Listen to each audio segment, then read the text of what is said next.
Howdy folks, and welcome back to World of Tanks with the Mighty Jingles. Are you having a good day? I promise it's not going to get any better when you see the outcome of this one. Jingles, what's with all the spoilers at the start of the video? Trust me, this is not going to end the way you think it is. This is, I'll have a stab at pronouncing his name, Zableta, I don't know, I'm just going to call him Zaps. What? It's better than Dave. Zaps is in the Panzer 58 Mutz, the premium Tier 8 German medium tank, although technically it's Swiss. Very, very good tank. The armour is absolutely terrible, but just about everything else to do with this machine is very, very good indeed. The mobility is fantastic, the gun handling is fantastic.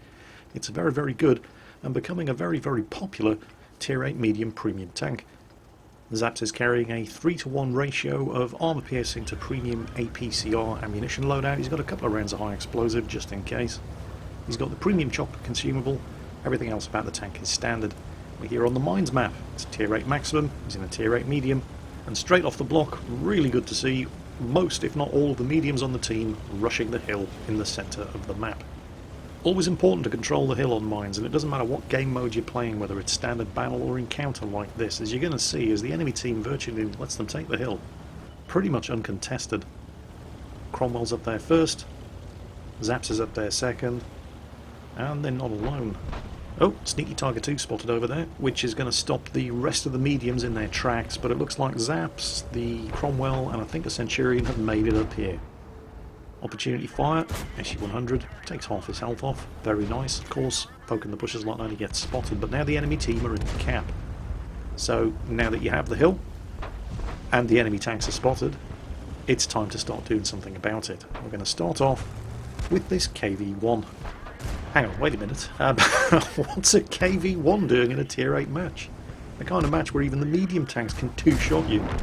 Oh, he's platooned up with an OI. Oh dear, failed platoon. Well anyway, KV-1's dead. Zaps' first kill. Coming up, the back end of this T-34. He's a little bit concerned about that tank destroyer, but the tank destroyer in the centre of the town gets taken out. He starts being a bit cheeky here with this T-34, who is tracked. He doesn't think the T-34 can hit him because of the rocks in front, and he can't until Zaps edges forward just a little bit more so he can hit that T-34's rear drive wheel, and he does take one hit. Now he knows the T-34's fired, and the T-34 does have a very long reload, so he hangs around, takes the second shot, but he's not willing to take the risk of sticking around to take the third. And it doesn't really matter, because even before he's reloaded, T-34's been finished off by his teammates, and they've been joined on top of the hill by even more mediums. What happened to that Tiger 2? He's still there. Okay, the Tiger 2 wasn't actually able to stop all of these other mediums, look at this lot, from getting up on top of the hill. They completely dominate the battlefield from up here. But there's being in a dominating position, and then there's actually making use of the dominating position that you're in. You'll notice that the scores are dead even, although we're about to finish off this Jagd Panther 2, who's way out of position, getting shot up not just by Zaps, but also by a T-25, and he's done. OI down below them, he's fully aware of the danger. Watch this Centurion, just watch this.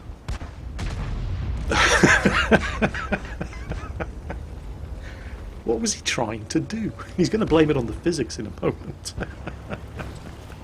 And he was doing well up until this point. He had 2 kills. Zaps, meanwhile, turning around to face the threat posed by the T-71 and that Tiger 2, who, now that pretty much all the mediums have made it up onto the hill, there's nothing stopping him from coming up to join the party, other than a Comet on very, very, very low health.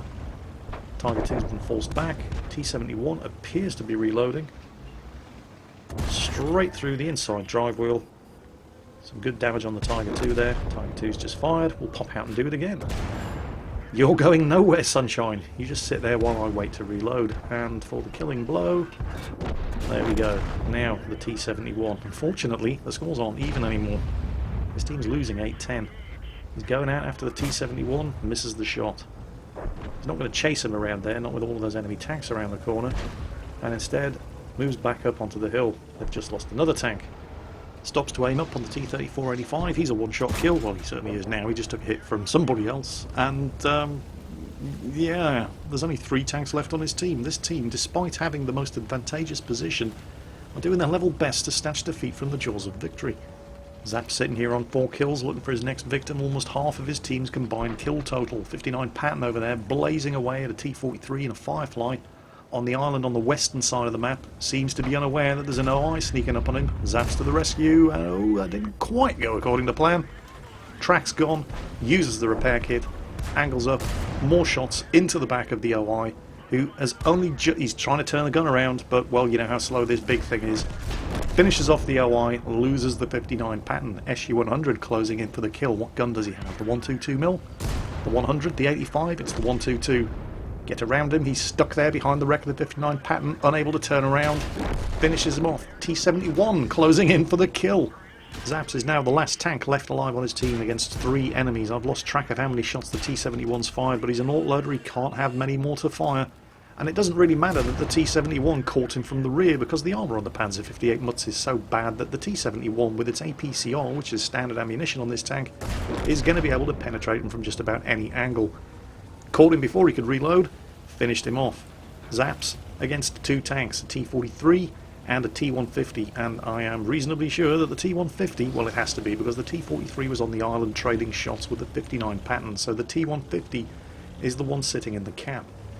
Somebody's pinging the map saying T-43 over here. Zaps is like, yeah, I know, but, you know, we're about to lose to cap, so carefully down the hill this time, trying to find that T-150. The T-150's 107mm gun does 300 average damage. Zaps has 306 health, and if the T-150's on full health, Zaps is going to take 3 shots minimum to kill him. Oh, there he is. Well, good news is he's not on full health. Even better news is he's pointing his gun the other way. The bad news is Zaps just missed. No! Oh, he's being cheeky here. Yeah. That slow turret traverse gave him time to reload and finish him off. 2 shots was all it took. Nearly fumbled it at the end there. Missed that first shot, the T-150, but stayed cool under pressure. And oh, there's the T-43. And judging by the sound of that shot, he's got the derp gun, and he's just fired. It's going to take 2 shots, however. 240 average damage. He had 357 health. Is he going to have reloaded? Ah. Oh. Oh my god. They killed each other. That, boys and girls, is a draw. It's not often you see somebody haul in a clutch of medals like that without winning the game that they were in. Zaps got Ace Tanker, Eye for an Eye, Bruiser, Duelist, Fire for Effect, Radley Walters, Defender, High Caliber and Top Gun, and still couldn't win. Looking at the team scores, and this is how you know that you really had to carry your team. If you have a look at the team scores after the battle and see how many people on your team and the enemy team got the Fire for Effect medal. The Fire for Effect is basically, it's the I'm carrying my weight medal. It's the basic competency at World of Tanks medal. All you have to do to get Fire for Effect is do at least your hit points worth of damage to the enemy team. If you have a look at these battle results, only 4 members of Zap's team, including himself, were able to even get the Fire for Effect medal. 8 members of the enemy team did it. Zaps was in carry hard mode the second he made it on top of that hill in that game, and it just wasn't enough. But it doesn't go away empty-handed. Now, the Mutz is a premium tier 8, so it does earn a lot of credits and it doesn't cost a lot to repair, so his repair costs were fairly negligible. His ammunition resupply costs were pretty steep. He did fire a couple of rounds of APCR and 26,000 credit consumable replenishment bill, thanks to the 20,000 that he had to pay for the premium chocolate. But even despite all of that, and despite the fact that he's not running a premium account, on a standard account he still cleared a 40,000 credit profit. Zaplataz, you might be a loser in World of Tanks, but you're a winner in our hearts, and that's what's important. Well, it isn't, but well done anyway. And if that one didn't get your juices flowing, you must be dead from the neck up. Anyway, that's it for today. I hope you enjoyed it, folks, and as always, take care, and I'll catch you next time.